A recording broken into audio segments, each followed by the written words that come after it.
Assalamualaikum warahmatullahi wabarakatuh. Hai semuanya, apa kabar? Selamat datang di channel Ayo Belajar IPA bersama Ibu Rosa. Kita wajib bersyukur kepada Allah yang Maha Esa karena kita telah diberi tangan dan kaki sehingga kita dapat dengan mudah mengambil barang-barang yang kita butuhkan atau bergerak menuju suatu tempat yang kita inginkan. Di video kali ini, kita akan mempelajari mengenai konsep gerak yang difokuskan pada gerak lurus. Jadi, ayo kita belajar IPA bersama.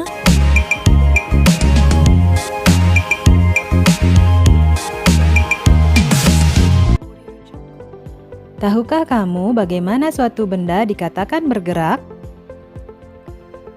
Benda dapat dikatakan bergerak apabila mengalami perubahan posisi dari suatu titik acuan. Benda yang bergerak akan melalui suatu lintasan tertentu.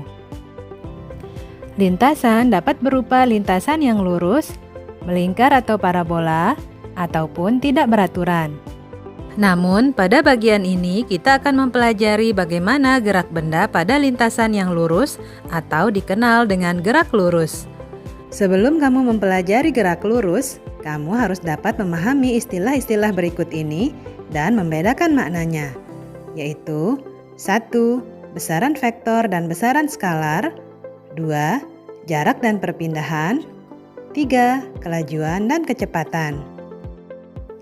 Kita mulai dari besaran vektor dan besaran skalar. Di kelas 7 kalian telah belajar ada dua macam besaran, yaitu besaran pokok dan besaran turunan. Di kelas 8 kalian harus mengetahui bahwa ada dua jenis besaran berdasarkan ada tidaknya arah, yaitu besaran skalar dan besaran vektor. Besaran skalar yaitu besaran yang hanya memiliki nilai dan satuan saja. Sedangkan besaran vektor yaitu besaran yang memiliki nilai, satuan, dan arah. Selanjutnya, jarak dan perpindahan. Coba perhatikan gambar berikut ini agar lebih mudah memahami perbedaan antara jarak dan perpindahan.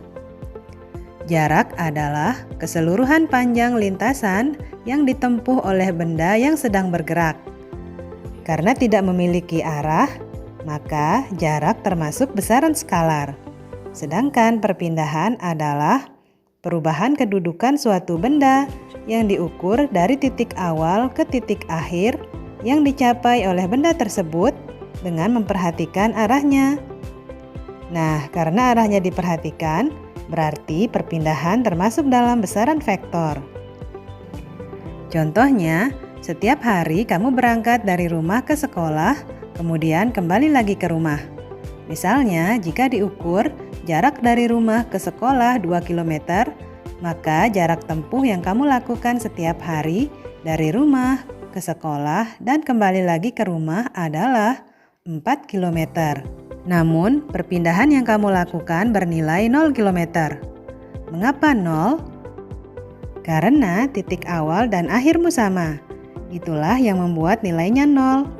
Berbeda halnya ketika kamu berjalan ke arah utara sejauh 100 meter, kemudian kamu berpindah ke arah selatan sejauh 50 meter, berarti perpindahanmu yaitu 100 meter dikurangi 50 meter sama dengan 50 meter. Jadi, perpindahan bernilai 50 meter ke arah utara. Nah, gampang kan? Selanjutnya yaitu perbedaan antara kelajuan dan kecepatan. Kelajuan merupakan cepat lambatnya perubahan jarak terhadap waktu, atau bisa juga didefinisikan sebagai jarak yang ditempuh per detik. Kelajuan termasuk dalam besaran skalar sehingga hanya memiliki nilai dan tidak memiliki arah. Karena kelajuan tidak memiliki arah, jadi nilainya selalu positif. Mau ke utara, selatan, timur, barat, kanan atau kiri, kelajuan tetap dihitung. Alat yang digunakan untuk mengukur kelajuan adalah speedometer. Itu loh alat yang biasanya ada di motor atau mobil.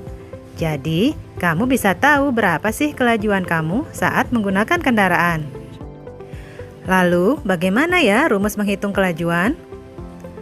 Untuk menghitung kelajuan atau V, menggunakan rumus jarak yang ditempuh atau S, dibagi dengan waktu atau T. Sementara itu, kecepatan merupakan cepat lambatnya perubahan kedudukan suatu benda terhadap waktu.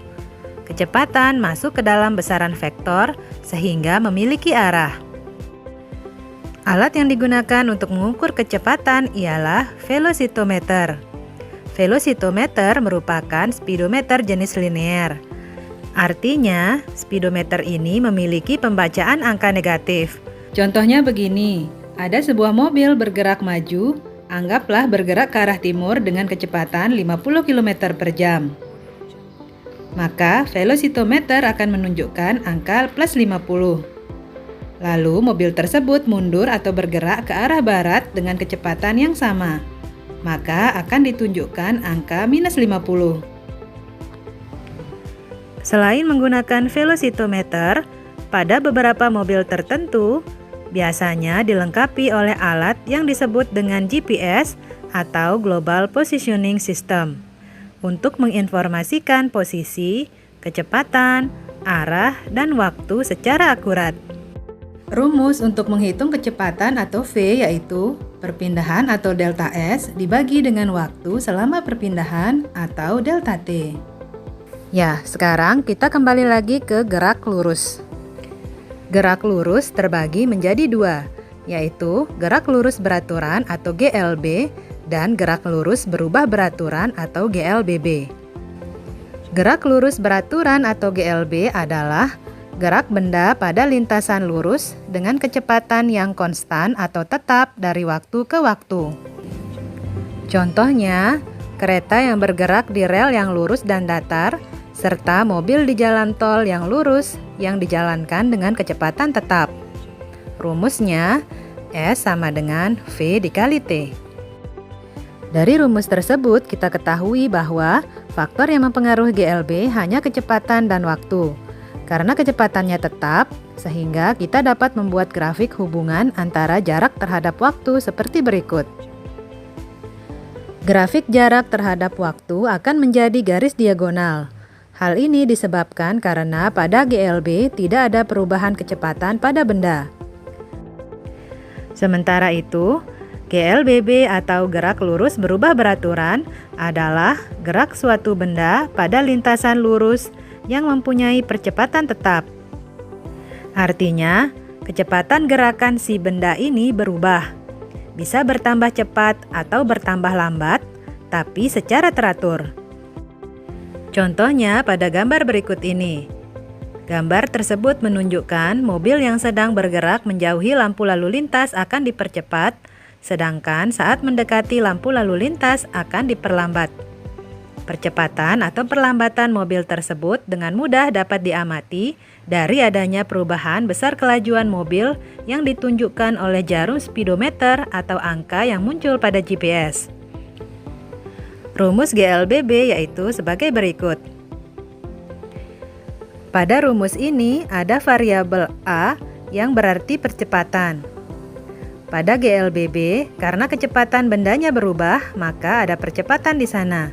Sehingga apabila kita buat dalam grafik, hasilnya akan seperti berikut ini. Gambar A menunjukkan grafik ketika kecepatan dipercepat, sedangkan gambar B menunjukkan grafik ketika kecepatan diperlambat. Percepatan sendiri dapat dihitung dengan menggunakan rumus delta V dibagi delta T. Dengan delta V sama dengan Vt atau kecepatan akhir dikurangi V0 atau kecepatan awal. Pada dasarnya, perbedaan antara GLB dan GLBB adalah kecepatannya. Pada GLB, kecepatan benda tetap atau tidak berubah. Itu berarti percepatannya 0. Di sisi lain, kecepatan benda di GLBB selalu berubah, tapi dalam keadaan teratur, sehingga timbullah percepatan. Nah, sekarang kalian sudah tahu kan apa perbedaan antara GLB dengan GLBB? Jadi, cukup sekian dulu video pembelajaran kita kali ini. Semoga bermanfaat. Selamat beraktivitas, jangan lupa untuk tetap mematuhi protokol kesehatan. Sampai jumpa lagi. Wassalamualaikum warahmatullahi wabarakatuh.